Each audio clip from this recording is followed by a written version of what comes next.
This is Basket Case Clubs, CPR Group's podcast where we turn basket case clubs into showcase clubs.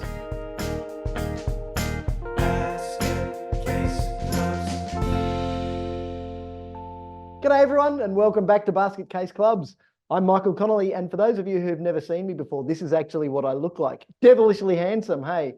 I am pleased to be your host again on Basket Case Clubs, again, as usual. And joining me is my, can I say younger? But I'm not going to say better looking because I'm definitely the better looking one. But now people can judge for themselves. I'm in real trouble now. Steve, welcome back to Basket Case Clubs. Thank you. And in case you didn't notice, we're doing this in real time. Real together. Life. Like, is this like together? Only our second episode in the same room? We're drinking wine. Cheers. So this could be dangerous. We had a real concern, like, because we're setting up, and Steve's wine is far more finished than mine because I was running around because I wasn't setting everything up because I thought, well, this is what I'm gonna put where. And we had a glass of wine because it's quite late in the evening. No, it's not that late in the evening. It's only 8:15. We'll fix that. It's not 8:15 in the morning every time you talk about it being a long time between drinks. So his wine is far more finished than mine is. And then the wines are still sitting on the table when we started. So we have had So you get to see what we're really like. Episodes. We have. Yeah. It's just that people haven't seen us doing so. That's right, yes. We should also explain why we look dressed up. I mean, I always look dapper. No, I always look smart. I don't necessarily always look dapper. You know, when you dress well and people say, gee, you're looking smart. Of course I look smart. I'm me. And oh, God, that's terrible. I'm allergic to shit jokes. Steve turned up from another meeting and I was cold and this was the closest jacket that I had. And then we looked at each other and said, this is going to look really weird when we do an episode in a hoodie. People are going to think we always look like this. We're setting the bar really, really high. Well, I always look like this. I don't necessarily always look like this. Yeah. Yeah.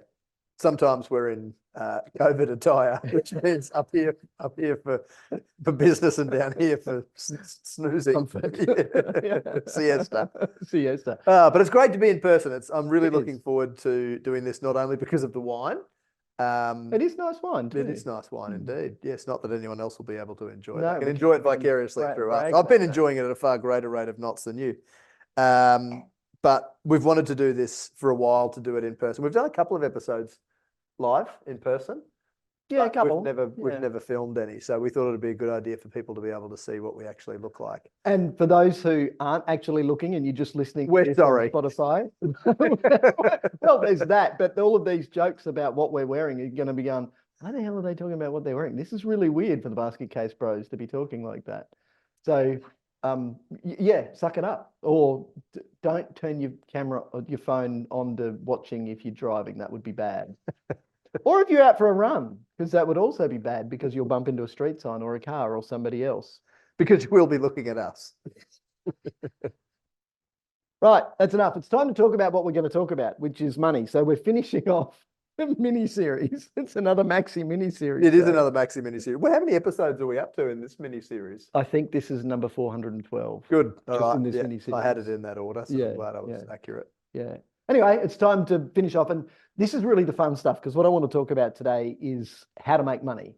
So one of the big things that it's a big blockage, mental switch that's switched the wrong way, that says in club volunteer minds, you can't make money. We're not for profit, so we're not allowed to make money. It's just not true. And what we want to focus on is that, yes, you can make money, and how can you make money? Steve, I'm wondering, my first question for you this evening is it okay if I introduce one of my dogs into the podcast? Yes. Literally just turned up here. Whether my answer is yes or no, Lulu's coming into the podcast. She said, I want to say hello. It was funny, she jumped up onto my seat today because it was working from home. I was about to start a meeting and she didn't want to get put back into the laundry again in her little den. She didn't. You let her up onto your seat. I didn't let her. So she sat there and it really looked like she wanted to run the meeting. And the kids said, you know what, Dad, if you let her run the meeting, this was all over text when I sent a photo, they said, people will be far more entertained by her than they were by you. Oh, yeah. They'll definitely get you back. Yes. Anyway, for those just listening and not watching, she's a little poodle. I think. And she's very a cute. Toy. Yeah, she's very cute. Yes. But I think you call her a toy poodle. So if you hear the bell jingling in the background, it's not that I've got a collar on Steve. Although that might be a good idea. I think we used to put a leash on you when you were little. That was at least 3 weeks ago. So the mindset point that you were making about not-for-profits, and this is something that we've definitely discussed probably at length in the past, fascinates me, because even when we have a discussion with a committee and they give us the correct answer when we ask what not-for-profit means, and they say they've been there before. Because they've been there before. Or we've had a lengthy discussion that very day, and they've got it. They've got their heads around it, and they tell us that not-for-profit only means you can't distribute any profit that you make amongst your members, but you should, and in our opinion, must strive to make profit. And I'm sure that I've gotten on my soapbox and had this rant in the past. Maybe even in the same meeting, 10 minutes later, there'll be discussions during which people who have just given us the correct answer will say things like, "Oh yeah, but we're not for profit, so we want to keep our prices affordable. We want to keep downward pressure on fees. We want to keep our canteen and bar prices reasonable." Genuine 1974 prices. Yep. Oh, you might not know this. Our sister is on the committee of her local theatre group. Do you know that much? No, didn't know that. Doesn't surprise me. Doesn't surprise you. So she called me a couple of weeks ago. We like getting on our soapbox. Yeah. Oh yeah. Hey, there we go. We could do a guest stage interview. is just a giant soapbox. She would hate that. Yeah, she would hate to be involved and get on a soapbox. But she called me a few weeks ago. I'm at the airport, just about to fly out somewhere. Of course, I'll take her call. And she said, "Oh, I've got to tell you about this committee meeting that we had last night." And the context of the discussion was asking about the process for admitting membership applicants, new members. And she said the committee were almost bragging to me that the membership has, been stagnated at 180 members for the last 20 years. And I said, that seems really illogical. Why wouldn't you want to grow your membership base? For a range of reasons. And she said, yes, I agree. But what's even more scary is that they then proceeded to brag that the membership fee hasn't increased from $5 for the last 20 years. And she's banging her head against a brick wall. And she's saying, this is, I can't understand how they think that this is good business. Yep. And I'm just laughing inside and out. And I'm saying, this is exactly what we discuss with clubs. Probably not to that level of extremity, but day in, day out. So it is to that level of extremity. Well, sometimes it is. Yeah. Well, and I've told the story about the rugby league club that was proud to tell me that they charged their senior players $0 a year membership because the local pub covered their fees. And I said, that's a flawed business model. What if you lose the sponsorship? They said, we'll never lose the sponsorship. And the next year, they lost the sponsorship. So I'm wondering whether Michelle's going to crack the shits and leave, or the rest of the committee is going to stage a coup or a mutiny and get her off the committee because she's just far too progressive for this little committee. And if it's the latter, it won't be the first youngster that they've chased away. Now, I'm sure nobody listening to this, Steve, will be surprised by what we're talking about. They're saying, they've been to our meetings. And especially the discussion about money. Like, I was at a meeting last night with another club that has a club from a sport that has some older people. And it's funny how the older people seem to always be there. And what I'm thinking is that the older people who I had this discussion with someone today, the older people who used to be there, who were obstructionist and resistant to change 20 years ago, they're all dead, yeah. But the next people look exactly like them and sound exactly like them and speak exactly like them. Do you know why? Because that's their kids? Yes, it's the next generation. It is the next generation. And I know the theatre. Yeah. I used to be on stage there. Well, in the old theatre, but the same theatre company. And some of the same people are probably on the committee or their children. Or their children. Yeah, and if it's their kids and their parents were so entrenched in we're 180 members strong and we have $5 membership and we don't change things around here because it's the good old days and everything. So it's so deeply rooted. Yeah. I think the point that we're making is that pervasive mindset that not-for-profit means something other than what it really means. Yeah, can't distribute your profits to your members. Must, when you do spend your money, you must spend it on your objects, doing our purpose. Simple. You can make as much of it as you want. You can keep as much of it as you want. You can keep it for as long as you want, so long as when you spend it, it's spent on the right thing. So the other thing that I was thinking about, and eventually I'll restart my iPad so I can look at my notes for about what we're going to talk about tonight. Money. We're talking about money. It's a money maxi series. Money maxi series. There you go, Chess. That's what you can call it. The money maxi series. We'll see if that actually make more money in the maxi series. The maxi making more money mini series with Mick.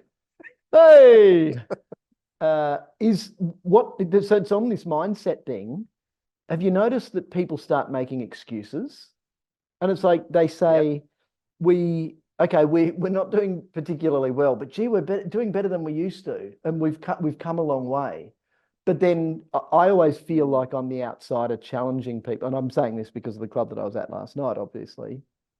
But I always feel like I'm, and I don't feel like, and I know that that's what I am, and I'm that person deliberately. I'm not here just to say, oh yeah, well, you're actually doing really well, and you're in difficult circumstances, and cost of living pressures are going up, so it's okay to help all of your members out. But they'll make excuses. We're doing, and then you see them thinking, they say, no, we are doing that. No, you're not. So what am I thinking about there?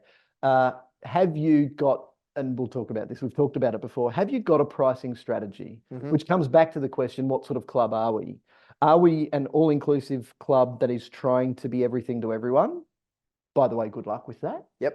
Are we a club that seeks to have really, really strong on-field performance, and that's what we're going for? Or are we a club that wants to bring in the grassroots? So are we an entry-level club that's trying to bring in the beginners, and that's what we're focusing on? And if so, fantastic, that's good. But you've got to be clear on that, because at each end of the prongs of the spectrum, can a spectrum have prongs? I wasn't going to call you on it. I'm going to get somebody writing in saying, well, I'm a scientist and a spectrum doesn't have prongs. On the three prongs of the trident. Let's continue. You might have different pricing strategy around that. And it should be deliberate. Like, it shouldn't be, oh, well, that's our fees are $5 because they've always been $5. Like, WTF, man. What are you thinking, and what are you doing with that money? Like, what's your strategy with money? So okay, so to go the other way, and sometimes organizations might have a sound strategy to keep pricing competitive or low, and I'm confident that there are examples where that's okay. But just because it's always been $5 is the opposite of okay, in my strong opinion. Yeah, definitely. A Parents and Friends Association where membership is free. That's a very deliberate strategy that they have to ensure that every parent of a student at that school automatically gets admitted to membership, unless if they opt out. So, but there's no fee for that, so they've got a nice strong membership base so that they can sell that to sponsors. Absolutely, exactly. Yeah. Yes. The other thing, so that's part of the strategy, and the other example that came to mind is a historical society where they charge $20 membership, a $20 membership fee. They've got 200 and something helpers. So these are all volunteers, but they've only got like 20 something members. So those helpers are not all members? No, not all, the helpers aren't all members. So why is everyone's too scared to ask them to pay $20 membership to become a member? The problem is there's no strategy. Okay. That's the problem. Until I was quizzing them saying, why are you charging membership fees? Because when I look at entries to the historical village on the financial statement, so as an income line item, I'm just remembering this, I'll make up figures because I won't get it right. Let's say that was $100,000 a year, because they've got a good structure for that. It needed work still because of the fact that pricing had moved and their cost structure had moved. So what they're spending money on had all moved, but their income hadn't, because they hadn't adjusted that. Put that to one side. The membership fees equated to $980 for the year. So if they're $20, we could work out how many that is. Wow. I hope you're not looking at me because you're expecting me to work it out, because my calculator's over there. Well, hang on, if it was $20 and it was $1,000, it'd be 50 members. There we go. Good. That was And a what good did I say? guess. 920. So it's 4 less than that. So it's 46. All right. Yeah, 46. And if somebody out there is a mathematician going, gee, that took them a long time, it's because We're not mathematicians. I'm a muser. If you look over here, I've got. Hey, wait, doesn't that have something to do with numbers? Yeah, but and the piano's sitting here. Count to but 4. I only need to be able to count to 4. I don't need to be able to count anywhere beyond 4. So I'm good there, but 920. But what's the strategy behind that? So if they wanted more members, they've got an instant membership base just by saying, well, $920, whatever I said. Yep. It's all immaterial. Yep. If it's $1,000, it's 1% of what they make just from one other business unit. Yep. So it's immaterial. So why are you charging it? Now, this is probably well, it's 180 degrees opposite from where I thought this conversation needed to go, where the conversation will eventually get, which is about pricing and how much price says about you, and to be very deliberate about pricing. But that's it. It's about being deliberate and it being a decision that a management committee or a board makes, and not just a result of this is how it's always been. But you can see and this is when we talked about budgeting, one of the things that I don't think we talked about was how budgeting can actually drive strategy. Because if we remember the traditional budgeting versus zero-based budgeting, if we take a zero-based budgeting approach, which is, I acknowledge that it is the more difficult because it actually involves a lot more crunching of the grey matter up here. But if you take that very deliberate, let's test everything before we just include it in the budget approach, then you're starting to have the right sorts of discussions. So in this case, we would have a line item that says entry fees to the village. And we would say $100,000. No, we would say zero-based. What do we want that to be? And then we're starting to have the discussion, all right, well, what is the maximum number of school visits that we can have per year? And then how can we leverage those school visits to bring mum and dad and brothers and sisters of the kids who come to the village to come back and visit? Then how can we turn a day pass into a season pass? And we give them an annual entry for, maybe it's only double, but that's then, and I'm going to give away some secrets in this discussion, because that's taking almost an insurance-based approach that says, we will charge you your premium of $1,000 a year, but we're going to do that to 500,000 people. Statistically, and this is why the most well-paid people in insurance companies are the actuarians, the mathematicians who do those calculations behind the scenes. We know that only a small percentage of you is going to claim, so we're going to make bucket loads of money. We could have the same approach with our entrance to the village, our entries to the village, recognizing that some people won't come back, but we've shown them such a good time and demonstrated such amazing value that if you upgrade today, it only costs you another $16 to go from a day pass to an annual pass. By the way, the day pass was $16. So immediately you're doubling your fees, but you're also, at worst case scenario, you're doubling visitation. But how is that a bad thing? Because all of the other business units in the village, food and bev sales. So how much more can we sell if we have more people here? Even if it's going to be heaps of fun finding out. Absolutely. Even if, yes, they're getting in after the third time at no cost in terms of entry fee, you are still generating income through those other business units. And what does it cost you to have people there? Especially if it's volunteers running the place. Well, that was then the next model to say, how are we going to improve the value? And so massive discussions and so many opportunities. But again, it just comes down to changing that mindset to go, this is not, we're just volunteers and we've got to do all of this for free. We can do this like the business it is, not like a business, like the business it is. So simple, but it just takes that big change, of flick of that switch in people's heads. So look, this is really interesting, because where I wanted this conversation to go was to drill through a whole heap of ideas for making more money. We'll get there, but I think we're going to pull up stumps now and say that's enough for this episode, because that is enough to now go and stew on. So if you're on a committee, then what we want you to think about is, what are the excuses that we're making? What are the line items that we're not testing? What are the opportunities for considering our strategy based on how we look at money that can actually drive our business so much better and so differently? And I'm not going to shy away from calling it a business. So we've talked about the school PNC, we've talked about the historical village. When we look at sport alone, I redid these. I went and looked at the figures again. Sport alone, before we add back the value of the volunteers' time, contributes an estimated, this is by the ASC, so I'm not pulling this out of my bum, $18.7 billion a year to the Australian economy. Now, this is going to normalise. Before the volunteer. Yeah, before the value of the volunteer time goes in. Shit. And how much do you value volunteers' time? Is it $34 an hour like some of the line items in Volunteering Australia stuff says? Sugar. No. The minimum wage in Australia has just gone up to over $24, I think. If you're in IR, you can tell me I'm wrong.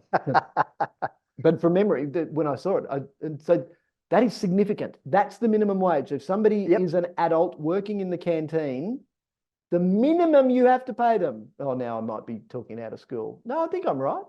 Anyway, again, if you're an IR, you can tell me. If the minimum is 24, the value that these people should be giving, our committee members should be giving at a strategic level, I'm just going to say $50 minimum. Yep. $50 an hour minimum. In that sort of role, I think that's reasonable. And I know that Volunteering Australia have had figures around the mid-40s, for instance. Yep.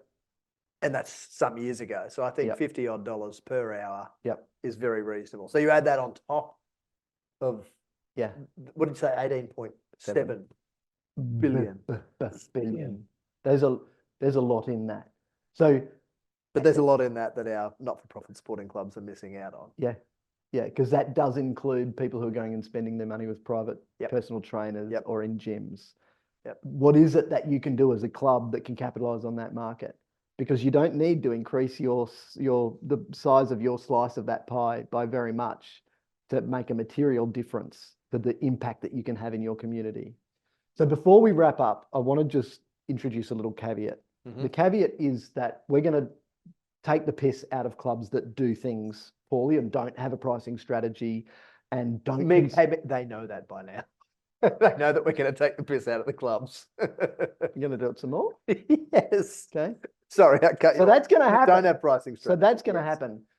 What we're trying to do in speaking like this is the big whack in the face. It's exactly what I did to the group last night, and I did it again today.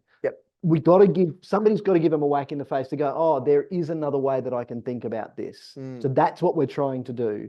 We recognize that the whole thing is nuanced, and we're not saying rush out and make massive change. We're saying make deliberate decisions and then stick by those decisions. So work out what sort of business you're in.